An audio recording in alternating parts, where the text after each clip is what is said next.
Greetings from CBC Studio A to our tens of listeners from coast to coast, and welcome to another episode of Discernment Digest, where we seek to help you think better about less. We do that by applying precepts and principles of God's truth to the affairs of everyday life, and also look at contemporary events from a biblical perspective in an effort to model discernment in how we assess what is happening. At the end of today's episode, I'll comment on the primary election win this past week of Abdul El-Sayed, and also President Trump's fury at Judge Jeanine for, in his words, quote, folding and choking in the case brought against a man for allegedly vandalizing the Lincoln Memorial reflecting pool.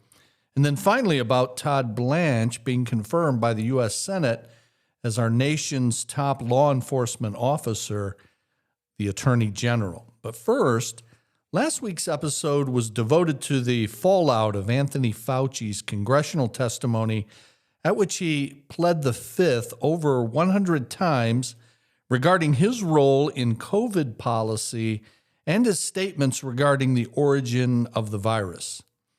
We also reminisced a bit about how Christians and churches dealt with the government's edicts back in 2020 and 2021 and compared it to the wide discretion that Scripture gives to government when the Bible says things like, in Romans 13, verse 1, let everyone be subject to the governing authorities, for there is no authority except that which God has established. The authorities that exist have been established by God. Consequently, whoever rebels against the authority is rebelling against what God has instituted, and those who do so will bring judgment on themselves. I noted that the Bible gives narrow allowances for refusing to obey the government, including when it tells us to do something that the Bible prohibits. So, for instance, if the government told a Christian doctor or nurse that they had to participate in performing an abortion, they would have to disobey. Or if the government told us that we had to refrain from something that the Bible requires, like preaching the gospel. And we see that in Acts chapter 5 and verse 29, where the apostles' answer was, we must obey God rather than men. That's a quote. Now, after all of that last week, a thoughtful listener wrote to ask, I'm curious to know your interpretation on the government attempting to require everyone who has a job through OSHA, that's the Occupational Safety and Health Administration, require everyone who has a job through OSHA to get the COVID vaccine, given that it was initially released under emergency use authorization. The U.S. government actually tried, this thoughtful listener says, but was sued and it was stopped. Emergency use authorization means they hadn't fully tested it, making it an experimental vaccine. The question was, would a Bible-believing Christian be wrong to disobey this governmental requirement had it not been stopped? My answer was, the biblical principle I cited in this week's podcast sought to narrow the occasions for legitimate Christian civil disobedience by pointing out that the Bible only gives a very few examples of such and also gives wide authority to government. So at the very minimum, what the Bible teaches about these matters should give us great pause before defying the government's requirements. I said, I think you've implied that you are in agreement with the only defy under very narrow circumstances approach because you say that the COVID vaccine was, quote, experimental. I'm taking it that you'd see it somewhat differently if the vaccine were not emergency use and experimental. Is that the case? I asked, which I went on to say raises the issue of how solid those claims regarding emergency use and experimental are, and I think they are much, much less sound than many think. I refer you to the excellent and thorough analysis of Dr. Jonathan Sarfati, someone whom we had speak at our church back in 2018. And you may recall his biography includes that he was the New Zealand national chess champion, that he played Boris Spassky to a draw, and that he has defeated dozens of opponents at once while blindfolded. In short, I said he's somewhat of a mental freak in his brilliance. But more important, he's a Bible-believing and born-again Christian. Dr. Sarfati has written extensively on the safety of mRNA science and the COVID vaccine in particular. He makes a very strong case that Christians should have voluntarily gotten the jab back during the pandemic, but he does not opine on whether the government should mandate it. Now, you can find his work and his very extensive work on that, if you're interested, at the Creation Ministries International website. It's Dr. Jonathan Sarfati, and if you Google that and COVID vaccine, then you'll find that article. And as an aside, we are trying to, over the next several weeks, get a little more fancy with the podcast by getting some more people involved in its production, which would include the ability to provide what are called show notes for you, so that when I reference something like this article, we can say we will have it in the show notes for you, and you'll be able to get to it quite easily. But I go on to say the article was written a couple of years before COVID, but that he had updated it to include research on the COVID vaccine and on mRNA technology. So I appreciate that. I'm still writing to the thoughtful listener that you seem to recognize that disobedience to government should only happen in narrow circumstances. But it appears you believe that the process used for testing the vaccine was less than thorough, and therefore this is something the government should not have forced, and Christian citizens then would have been justified in refusing on that basis, that it is emergency and experimental. And I concluded just saying, listen, I am just pleased that you understand that such defiance should only happen under exceptional circumstances, and all I ask is that you consider carefully whether your basis for carving out that exception, based on it being emergency and experimental, whether that's solid enough to warrant disobedience. That done, if we disagree, then I'm fine with that. I really do appreciate that kind of interaction. But continuing then the topic of government authority, it is a very live debate today among Christians, some of whom take an approach that one is called drag queen conservatism, the view that a genuinely free society will inevitably produce things many of its citizens find repugnant, and that tolerating them is just the price of liberty. In fact, one has written this: the United States was actually born out of a violation of New Testament principles, and any blessings that God has bestowed on America have come in spite of that disobedience by the founding fathers. Who would have said that? Well, that was none other than the late John MacArthur. On the other side, you have folks who say, under the banner of what is called the common good, that we can and should create by law a Christian society because that would be best for everyone. In answer to those who say the government can just do about anything and we just need to deal with it, or those who say Christians can impose our version of common good on society, Andrew Walker, in an article on what he calls helpfully the myth of neutrality, I think carves out a mediating position and on a proper basis as well. He says, the truth is everyone relies on some account of the common good. If you believe in property rights, you believe in the common good. Property rights establish the conditions for responsible stewardship, economic cooperation, social stability, and human flourishing. If you believe unborn children should not be killed, you believe in the common good. You recognize that justice requires protecting innocent human life, especially when it's vulnerable and defenseless. If you believe male and female are objective categories, you believe in the common good. You recognize that society must order itself according to the truth of the human person rather than treating reality as a matter of individual preference.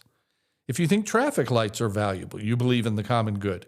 You accept reasonable limits on individual freedom so that everyone may travel safely and public life may proceed in an orderly fashion.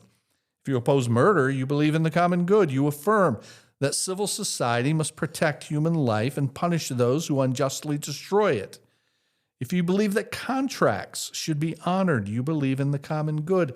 Trustworthy promises make economic exchange, institutional cooperation, and ordinary social life possible. If you believe parents have duties toward their children, you believe in the common good. The family is not merely a collection of autonomous individuals, but a natural community structured by obligations of love, care, and formation. If you believe children should receive an education, whether public or private, you believe in the common good. A society has an interest in preparing the next generation to pursue truth, to exercise responsibility, and participate constructively in communal life. If you believe the government should defend the nation, you believe in the common good. Political authority exists in part to secure the conditions of peace and safety that no individual can provide alone. If you believe courts should administer justice impartially, you believe in the common good. The rule of law protects citizens from arbitrary power and preserves a just order shared by all. If you believe pollution may rightly be restricted, you believe in the common good. Individuals and corporations do not have an unlimited right to impose the costs of their conduct on their neighbors. If you believe public parks, roads, and utilities are worthwhile, you believe in common good. Some goods are enjoyed together and require forms of cooperation that transcend individual consumption. If you believe citizens owe one another honesty, you believe in the common good. A society cannot sustain trust, deliberation, or justice when deception becomes the accepted norm. Just one more. If you believe freedom should be ordered toward what's true and good, you believe in the common good. Liberty is not merely the absence of restraint, but the social and moral space in which persons and communities may flourish. The real debate, then, is not whether there is a common good. Every political philosophy presupposes one. The debate is over its nature, its scope, who defines it, and what means of political authority may legitimately be employed in order to secure it. The common good finds its deepest and most coherent foundation within the Christian doctrine of creation and providence. Christianity understands the common good as a manifestation of God's common grace, by which He not only brought the created order into being, but continually preserves, governs, and directs it toward appointed ends. The triune God created all things according to His sovereign wisdom and will, endowing each creature with a nature proper to it, and establishing the moral and social conditions under which human beings and communities may flourish. The common good, therefore, is not merely a human convention, but it reflects the divinely ordered structures of creation and God's gracious providential care for all people.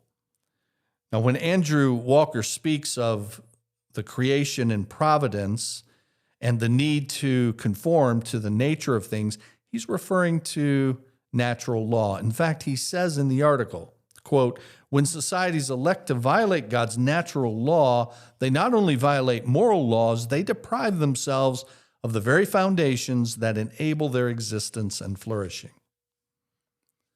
So what would we say to John MacArthur's objection to the American Revolution as being contrary to the Bible? Well, an article in the magazine First Things answers it well. The founders asserted the justice of the American Revolution on the basis of human equality and the natural right to liberty. All men are created equal in the sense that no person is born the natural ruler of any other person. The recognition of equality does not deny the natural authority of parents over their children, but it does deny that the parent-child relationship is a model for the rule of men over other men. In other words, no one is by nature subservient or a second-class citizen, and no human being is by nature a master. Just days before he died, on July 4, 1826, Thomas Jefferson wrote that the, quote, palpable truth articulated in the declaration is, quote, that the mass of mankind has not been born with saddles on their backs, nor a favored few booted and spurred, ready to ride them legitimately by the grace of God. Now, it happens that back in 2022, I wrote something along the lines of what Andrew Walker and that First Things article written within the last couple of weeks were advocating. With Christian activism, I said in what I'm going to read for you from 2022, Christian activism being based on natural law and not an expansive view of the common good that seeks to impose a Christian society on others. I wrote 4 years ago, some make the mistake of thinking that there should be a law against everything we believe is wrong. For example, while I do not use profanity and don't appreciate hearing it from others, I'm not interested in laws against it, and there have been many over the years, as free speech in a pluralistic society means I have to put up with your stuff. The good news is it means you have to put up with mine too, including my right to preach God's word and give the gospel. So if we do not seek to outlaw all instances of immorality, then how do we decide when we should? Many answers to this question have been proffered for centuries, one of which is we should hold people accountable for matters contained in natural law. Natural law comes by general revelation in creation and in man's conscience, rather than special revelation in the Bible, and so all have access to it and are to abide by it. For example, one need not have a specific commandment to know that taking innocent life is wrong. Abel's murder at the hands of Cain was immoral centuries before it was codified in the Ten Commandments.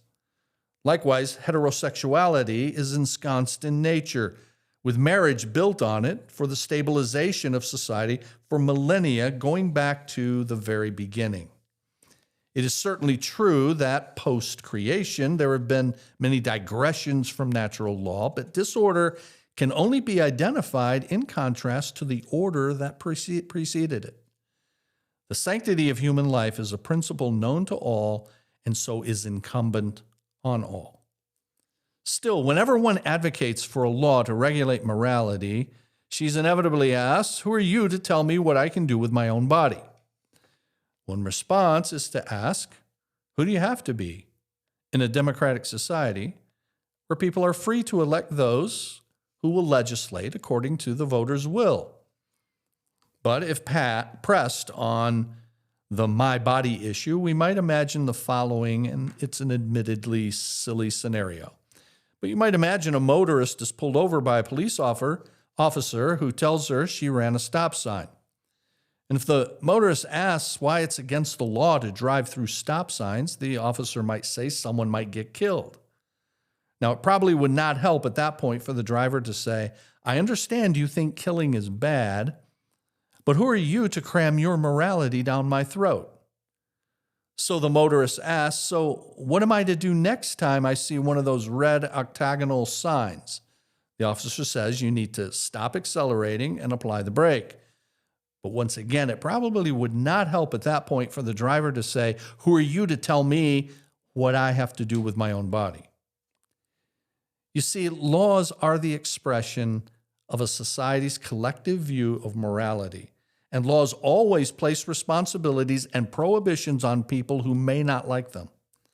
The question is not whether morality will be imposed, just whose morality it will be. While we need not and should not seek a sanction for all moral deviations, violations of natural law, at least, should be regulated.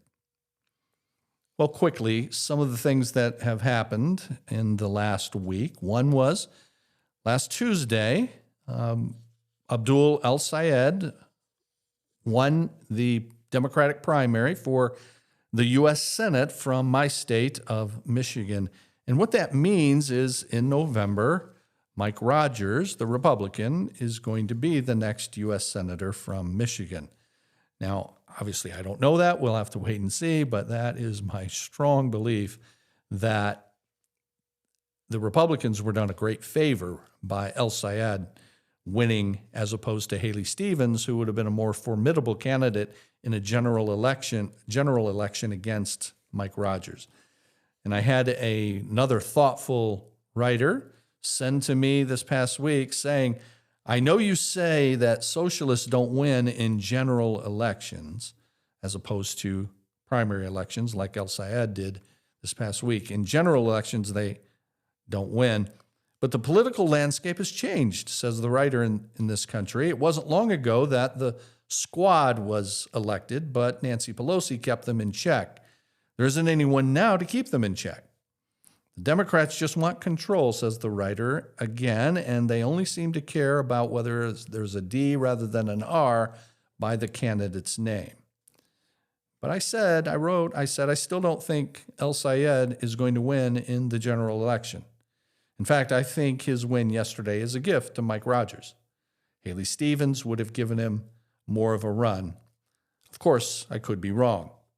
When you say, though, it wasn't long ago that the squad was elected and Pelosi kept them in check, Cori Bush was one of the squad, and she was defeated 2 years ago. She tried to get back in with her primary this past week, and she was trounced. So we will see what happens in November in Michigan for that senatorial election. Another issue that came up in the last couple of weeks is the reflecting pool at the Lincoln Memorial and really the scam prosecution that went on with that. You're all familiar with it. So President Trump had a contractor friend of his reline the reflecting pool, and that work was done, and it was supposed to be done in time for the July 4, 250 year celebration. And so it was done very quickly, and turns out it was done very shoddily. Well, they arrested a man for having vandalized that. The damage that resulted from the shoddy workmanship, and we'll see that it turns out it's proven that it was shoddy workmanship, but the paint was peeling on the sides of the pool. It was a mess. The president was embarrassed, and they arrested someone for vandalizing and causing the problems. But days after the man who was arrested, a former Olympian named David Hearn, he had called for a release of the grand jury's transcripts with regard to what the Department of Justice had said to the grand jury to get an indictment of Mr. Hearn on vandalism. But just days after he had requested those transcripts be released, the Department of Justice sought to dismiss his indictment for causing damage in excess of $1,000 at the reflecting pool. And in its filing, the Department of Justice admits that based on the flawed installation of the pool's new lining by a contractor rushing to have it done by the America 250 celebration, it is difficult to, quote, attribute the widespread damage to Mr. Hearn's alleged vandalism, much less prove that beyond a reasonable doubt. Yet, at her press conference announcing the Department of Justice's indictment of Mr. Hearn a few weeks earlier, Jeanine Pirro tells reporters that we, quote, state and we will prove beyond a reasonable doubt that he caused damage, and that damage is worth more than $1,000. But now the Trump administration acknowledges in a written court filing, quote, damage to the Lincoln Memorial reflecting pool in June of 2026 was the result of flawed installation by the contractor, end quote. The final paragraph of the Justice Department's motion to dismiss the case against David Hearn is quite something. Quote, a recent visual inspection showed damage throughout the reflecting pool, even in the middle of the pool, where a vandal would not likely attempt to peel the lining. Given all of this newly discovered information, it's difficult to attribute the widespread damage to the reflecting pool to vandalism. But here's an excerpt from an interview that Jesse Waters of Fox News. You don't still watch Jesse Waters and Fox, correct? Just checking. But this is an excerpt from Jesse Waters interviewing Judge Jeanine shortly after she was able to get that indictment of Mr. Hearn. Waters said a lot of people, when this first happened with the pool, didn't believe the president that there was vandalism. That's not the case. Judge Jeanine says, yeah, it's not the case at all. In fact, I was at the reflecting pool yesterday. There not only is the vandalism that's reflected in today's indictment, but there's a cutting of the liner of the pool at the base of the pool for several yards across the pool, and someone was intent on doing incredible damage to the pool. Well, now they've dropped charges. They've said it's because of the contractor, all of that. Trump said publicly last week that Judge Jeanine, quote, choked, and that she, quote, folded like an umbrella. But Jeanine Pirro has to be concerned about sanctions, or perhaps worse, the loss of a law license, because there are real questions as to how they managed to prove to a grand jury that this man did damage such that the grand jury agreed to indict. That was why he was requesting, along with his lawyers, those transcripts, and from what I understand, they're going to continue to pursue that. They got an indictment, but remember, an indictment before a grand jury is not the same thing as a conviction before a criminal jury. And so an indictment is very often easy to get, but in this case, there just seems to be no proof whatsoever that this man had done anything wrong. So we'll keep an eye on that. And lastly, Todd Blanche was confirmed this past week as our nation's Attorney General, despite the fact that he wrote the agreement to establish, remember that $1.776 billion fund that was to go to what President Trump calls patriots, like those on January 6th, even including those who attacked police officers, because they were supposedly mistreated by the Biden administration. Todd Blanche also wrote the addendum to that agreement that protects the Trump family from audits and prosecutions over their taxes. Now, in order to get the votes he needed to be confirmed as Attorney General, he formally rescinded that so-called anti-weaponization fund, that $1.8 billion fund. But the tax agreement remains intact, and it could shield Trump from paying as much as $100 million in back taxes and penalties. And yet, he was confirmed, which is commentary on where the checks and balances in our governmental structure are at the moment. Well, if you have any questions or comments, you can send those to discern@cbctrenton.com. I hope you can listen again next Monday. In the meantime, have a great week serving and discerning.